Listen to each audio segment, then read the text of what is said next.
खेती कर रहे हो, कितने सालों तो कर रहे हो? पिछले 3-4 साल तो मैं खेती कर रही हांगी ते पापा नाल मैं छोटे ਹੁੰਦੇ ਤੋਂ ਕੰਮ ਕਰਵਾਉਂਦੀ ਸੀਗੀ।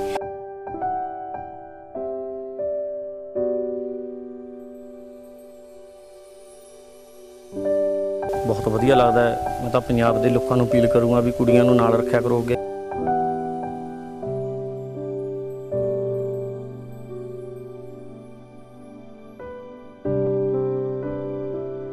कि मेरे पिता जी ने भी बहुत मैनू एंड बिल्कुल पुत्ता वांगू रखा है। पिंड वासियों को भी ये गल पता सी तो उन्होंने मैनू कदे नहीं वो किया है। तो मैनू समा दी हौसला देते हैं कि हाँ भी तू जे अगर धी है तू तां भी इन्ना काम करदी हैगी।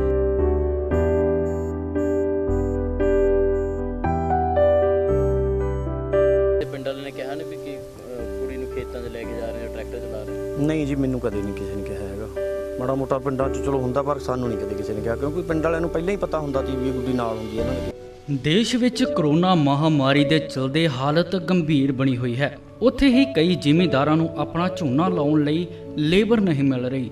ਪਰ ਸੰਗਰੂਰ ਦੇ ਇੱਕ ਪਿੰਡ ਵਿੱਚ 20 ਸਾਲਾਂ ਦੀ ਹੋਣਹਾਰ ਅਤੇ ਪੜ੍ਹੀ ਲਿਖੀ ਧੀ ਅਮਨਦੀਪ ਕੌਰ ਆਪਣੇ ਪਿਤਾ ਦਾ ਅਜਿਹਾ ਸਹਾਰਾ ਬਣੀ ਹੈ ਕਿ ਪੁੱਤ ਵੱਲੋਂ ਦਿੱਤੇ ਸਹਾਰੇ ਵੀ ਫਿੱਕੇ ਪੈ ਰਹੇ ਹਨ। ਅਮਨਦੀਪ ਕੌਰ ਪਟਿਆਲੇ ਦੇ ਕਾਲਜ ਵਿੱਚ ਫੂਡ ਪ੍ਰੋਸੈਸਿੰਗ ਦਾ ਕੋਰਸ ਕਰ ਰਹੀ ਹੈ ਅਤੇ ਪਿਛਲੇ 3 ਸਾਲਾਂ ਤੋਂ ਆਪਣੇ ਪਿਤਾ ਦੇ ਨਾਲ ਖੇਤਾਂ ਵਿੱਚ ਕੰਮ ਕਰਵਾ ਰਹੀ ਹੈ। की नाम है जी? अमनदीप कौर। अमनदीप, खेती कर रहे हो, कितने सालों तो कर रहे हो?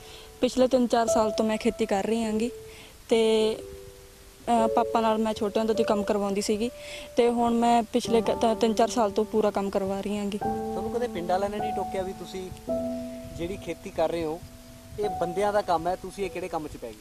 नहीं बिल्कुल भी नहीं, क्योंकि मेरे पिता जी ने भी बहुत मैनू एंड बिल्कुल पुत्ता वांगू रखा है। पिंड वासियों को भी ये गल पता सी तो उन्होंने मैनू कदे नहीं वो किया है। तो मैनू समा दी हौसला देते हैं कि हाँ भी तू जे अगर धी है तू तां भी इन्ना काम करदी हैगी। अमन, कितना पढ़े हुए तो अगे किहड़ी क्लास पढ़ रहे हो?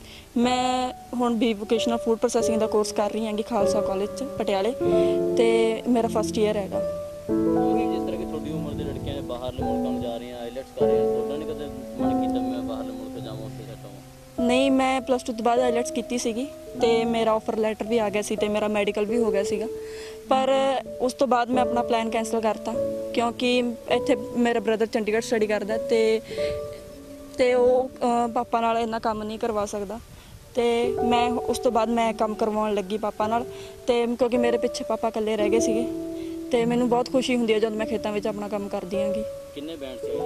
मेरे 6.5 बैंड सीगे। कदे थोड़े फ्रेंड्स ने कहा भी अमन खेती कर रहे हैं, साडे कोले बाहर आ जा या आप तो दोबारा मन कीता हो? नहीं, मेरा सारा फ्रेंड सर्कल बाहर सीगा पर मैनू बहुत कहंदे सीगे भी कि हाँ तू बाहर आ जा, पर मैं कैंसल करता क्योंकि मैं एक गल्लों मेरा डिसीजन वधिया भी सी क्योंकि अज दे टाइम च ना तो उत्थे काम मिल रहा हैगा ना उत्थे रहण लई है ना रूम वगैरह मिलते नेगे। वो इनफैक्ट मैनू कहंदे ने कि तू बहुत वधिया डिसीजन लैता इत्थे ही रहण दा। ਅਮਨਦੀਪ ਦੇ ਪਿਤਾ ਦਾ ਕਹਿਣਾ ਹੈ ਕਿ ਬੇਟੀ 3 ਸਾਲਾਂ ਤੋਂ ਉਸ ਦੇ ਨਾਲ ਖੇਤਾਂ ਵਿੱਚ ਕੰਮ ਕਰਾ ਰਹੀ ਹੈ ਅਤੇ ਉਸ ਨੂੰ ਬਹੁਤ ਚੰਗਾ ਲੱਗਦਾ ਹੈ ਅਤੇ ਮੈਂ ਹੋਰਨਾਂ ਲੋਕਾਂ ਨੂੰ ਵੀ ਅਪੀਲ ਕਰਨਾ ਚਾਹੁੰਦਾ ਹਾਂ ਕਿ ਉਹ ਆਪਣੀਆਂ ਬੇਟੀਆਂ ਦਾ ਸਾਥ ਦੇਣ। ਇਸ ਦੇ ਨਾਲ ਹੀ ਉਹਨਾਂ ਕਿਹਾ ਕਿ ਪਿੰਡ ਵਿੱਚ ਉਸ ਦੀ ਧੀ ਨੂੰ ਹੌਸਲਾ ਦਿੱਤਾ ਜਾਂਦਾ ਹੈ ਅਤੇ ਉਸ ਦੇ ਇਸ ਹੌਸਲੇ ਦੀ ਸ਼ਲਾਘਾ ਵੀ ਘਰ-ਘਰ ਕੀਤੀ ਜਾਂਦੀ ਹੈ। ਕੀ ਨਾਮ ਹੈ? मेरा हरमलाप है। हरमलाप जी, किस तरह लगता है ਤੁਹਾਡੀ ਧੀ ਤੁਹਾਡੇ ਨਾਲ ਪੁੱਤਾਂ ਨੂੰ ਕੰਮ ਕਰ ਰਹੀ ਹੈ? बहुत वधिया लगता सर, बहुत वधिया लगता है। मैं तो पंजाब के लोगों को अपील करूँगा भी कुड़ियां नूं नाल रखा करोगे। जिहड़ा खेतीबाड़ी अगे भी जिमींदारां दीआं कुड़ियां खेती नाल कराउंदियां ती जी, जिमींदारां दे नरमा कपाह हत्थीं काम ती। हुण काम घट गए, थोड़े जी मशीनरी का युग आ गया, वो गुड्डियां नूं लोक घरों नहीं कढ़दे। मैं कहना भी उन्होंने समा बाहर कढ़ो, वो समा अगे नूं स्ट्रोंग होणगियां, हौसले वधणगे उन्हां दे, उन्हां नूं चंगा पता लगू भी खेतीबाड़ी अगे वाले ਜਿਹੜੀਆਂ ਗੁੱਡੀਆਂ ਤੇ ਉਹਨਾਂ ਨੂੰ ਸਾਰਾ ਪਤਾ ਹੁੰਦਾ ਸੀ ਵੀ ਕਿਵੇਂ ਸਿਲਾਈ ਕਢਾਈ ਦਾ ਜੋ ਵੀ ਕੰਮ ਸੀ। ਹੁਣ ਅੱਜ ਵਾਲੀਆਂ ਗੁੱਡੀਆਂ ਨੂੰ ਕੁਝ ਪਤਾ ਹੀ ਨਹੀਂ ਹੈਗਾ। ਅਸੀਂ ਤਾਂ ਇਹਨੂੰ ਨਾਲ ਰੱਖਦੇ ਹਾਂ ਜੀ ਵੀ ਇਹਨੂੰ ਪਤਾ ਲੱਗੇ ਵੀ ਆਉਣ ਵਾਲੇ ਬੱਚਿਆਂ ਨੂੰ ਵੀ ਕਿਵੇਂ ਖੇਤੀਬਾੜੀ ਹੁੰਦੀ ਹੈ ਜਾਂ ਕਿਸ ਤਰ੍ਹਾਂ। ਕਿੰਨੀ ਜ਼ਮੀਨ ਹੈ ਤੁਹਾਡੇ ਕੋਲ? ਕਿੰਨੀ ਕੁ ਜ਼ਮੀਨ ਦੇ ਵਿੱਚ ਜਿਹੜੀ ਅਮਨ ਦੀ? ਸਾਡੇ ਲਵੇ 35-37 ਕਿੱਲੇ ਨੇ ਜੀ। ਉਹਦੇ ਚੋਂ ਕੁਝ ਅਸੀਂ ਸਿੱਧੀ ਬਿਜਾਈ ਕਰ ਲੈਂਦੇ ਹਾਂ, ਬਾਕੀ ਕੱਦੂ ਥੱਲੇ ਲਿਆਂਦੀ ਹੋਈ ਆ। ਕੱਦੂ ਨਾਲ ਹੀ ਕਰਦੇ ਹਾਂ ਜਿਵੇਂ ਅੱਗੇ ਆਪਾਂ ਕਰਦੇ ਹਾਂ। ਕਿੰਨੇ ਸਾਲਾਂ ਤੋਂ ਤੁਹਾਡੇ ਨਾਲ ਖੇਤੀ ਦੇ ਵਿੱਚ ਕੰਮ ਕਰਾ ਰਹੀ? ਇਹਨੂੰ ਹੋ ਗਏ ਸਰ 3-4 ਸਾਲ ਹੋ ਗਏ ਜੀ ਇਹਨੂੰ ਸਾਡੇ ਨਾਲ। ਪਹਿਲਾਂ ਛੋਟੀ ਹੁੰਦੀ ਸੀ, ਚਲੋ ਹੁਣ ਆ 2-3 ਸਾਲ ਦੀ ਤਾਂ ਵਧੀਆ, ਜਿਉਂ-ਜਿਉਂ ਚਲੋ ਵੱਡੀ ਹੋਈ ਜਾਂਦੀ ਹੈ ਕੰਮਾਂ ਦਾ ਹਿਸਾਬ ਆਈ ਜਾਂਦੀ ਹੈ, ਹੋਰ ਕੰਮ ਕਰੀ ਜਾਂਦੀ ਹੈ। ਕਿੰਨੀ ਉਮਰ ਕਿੰਨੀ ਹੈ ਜੀ ਇਹਦੀ 20 ਸਾਲ ਹੋਊਗੀ ਜੀ ਉਮਰ। 20 ਸਾਲ ਦੀ ਤੋਂ ਲੱਗੇ ਤੁਹਾਡਾ ਕੰਮ? ਮੇਰੇ ਖਿਆਲ 17 ਸਾਲ ਦੀ ਸੀਗੀ ਜੀ ਇਹ ਸਾਡੇ ਨਾਲ ਜਦੋਂ ਲੱਗ ਗਈ। ਤੇ ਉਹ ਤਾਂ ਪਹਿਲਾਂ ਛੋਟੀ ਹੁੰਦੀ ਨੂੰ ਇਹ ਨਾਲ ਰੱਖ ਦਿੰਦੇ ਅਸੀਂ। ਉਹ ਜਦੋਂ 17 ਸਾਲ ਦੀ ਤਾਂ ਅਸੀਂ ਇਹ ਟਰੈਕਟਰ ਰੂਟ ਜਿਹਾ ਚਲਾਉਣ ਲਾ ਲਈ ਸੀਗੀ। ਕਦੇ ਕਿਸੇ ਪਿੰਡ ਵਾਲਿਆਂ ਨੇ ਕਿਹਾ ਨਹੀਂ ਵੀ ਕਿ ਕੁੜੀ ਨੂੰ ਖੇਤਾਂ 'ਚ ਲੈ ਕੇ ਜਾ ਰਹੇ ਹੋ, ਟਰੈਕਟਰ ਚਲਾ ਰਹੇ ਹੋ? ਨਹੀਂ ਜੀ, ਮੈਨੂੰ ਕਦੇ ਨਹੀਂ ਕਿਸੇ ਨੇ ਕਿਹਾ ਹੈਗਾ। ਮਾੜਾ ਮੋਟਾ ਪਿੰਡਾਂ 'ਚ ਚਲੋ ਹੁੰਦਾ, ਪਰ ਸਾਨੂੰ ਨਹੀਂ ਕਦੇ ਕਿਸੇ ਨੇ ਕਿਹਾ, ਕਿਉਂਕਿ ਪਿੰਡ ਵਾਲਿਆਂ ਨੂੰ ਪਹਿਲਾਂ ਹੀ ਪਤਾ ਹੁੰਦਾ ਸੀ ਵੀ ਇਹ ਗੁੱਡੀ ਨਾਲ ਹੁੰਦੀ ਹੈ ਇਹਨਾਂ ਦੇ ਖੇਤਾਂ 'ਚ। ਸਮਾਂ ਹੌਸਲਾ ਦਿੰਦੇ ਨੇ, ਉਹ ਕਹਿੰਦੇ ਨੇ ਵੀ ਬਹੁਤ ਵਧੀਆ। ਹੋਰ ਵੀ ਇੱਕ ਦੋ ਕੁੜੀਆਂ ਇਹਨੂੰ ਦੇਖ ਕੇ ਕਾਰਾਂ ਕੂਰਾਂ ਟਰੈਕਟਰ ਵਗੈਰਾ ਚਲਾਉਣ ਲੱਗ ਗਈਆਂ। ਇੱਥੇ ਸੋਚਣ ਵਾਲੀ ਗੱਲ ਹੈ ਕਿ ਜਿੱਥੇ ਲੋਕ ਧੀਆਂ ਨੂੰ ਕੁੱਖ ਵਿੱਚ ਹੀ ਮਾਰ ਦਿੰਦੇ ਹਨ, ਉੱਥੇ ਹੀ ਧੀਆਂ ਮਾਪਿਆਂ ਦਾ ਇੰਨਾ ਵੱਡਾ ਸਹਾਰਾ ਬਣਦੀਆਂ ਹਨ ਕਿ ਮਾਪਿਆਂ ਨੂੰ ਕਦੇ ਅਹਿਸਾਸ ਨਹੀਂ ਹੁੰਦਾ ਕਿ ਉਹਨਾਂ ਦੇ ਘਰ ਧੀ ਨੇ ਜਨਮ ਲਿਆ ਹੈ ਜਾਂ ਪੁੱਤ ਨੇ।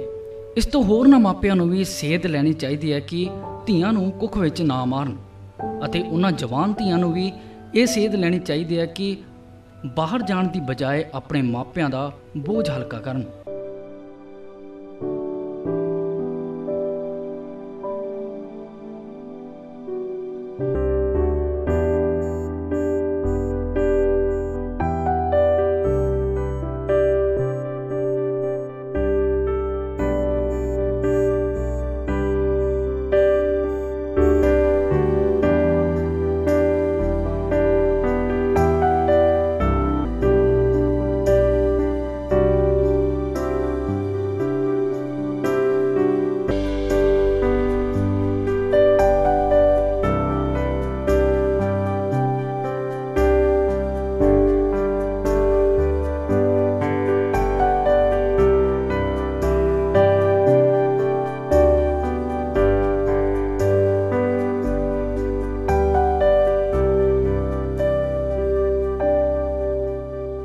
ਸੰਗਰੂਰ ਤੋਂ ਗੁਲਜ਼ਾਰ ਮੱਲੀ ਦੀ ਰਿਪੋਰਟ, ਏਵਨ ਪੰਜਾਬੀ।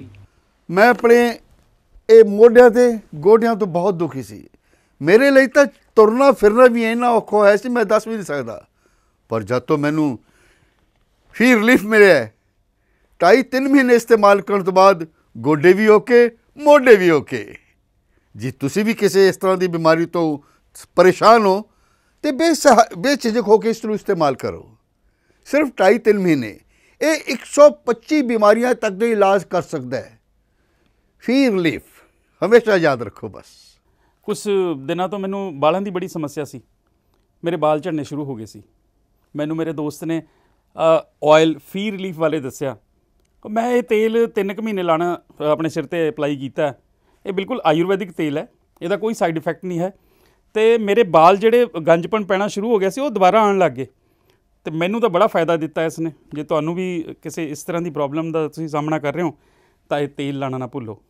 कितना ना कितनी असीं अपने बालां करके शर्म फील करते हैं कि सोसाइटी बैठे हैं कि कोई मजाक ना कर रहा है, पर थैंक्स टू फ्री रिलीफ जिन्हें मेरा कॉन्फिडेंस बिल्ड किया, जिहदे लगान नाल मैं मार्केट में बड़ा ही कॉन्फिडेंट हाँ और ये मैंने बड़ा फायदा होया। तो मैंने सर्वाइकल की भी दिक्कत सी, तो वो भी मैंने बड़ा रिलीफ मिले। ये यूज़ करो, तो मैं प्रैक्टिकल यूज़ कर रहा।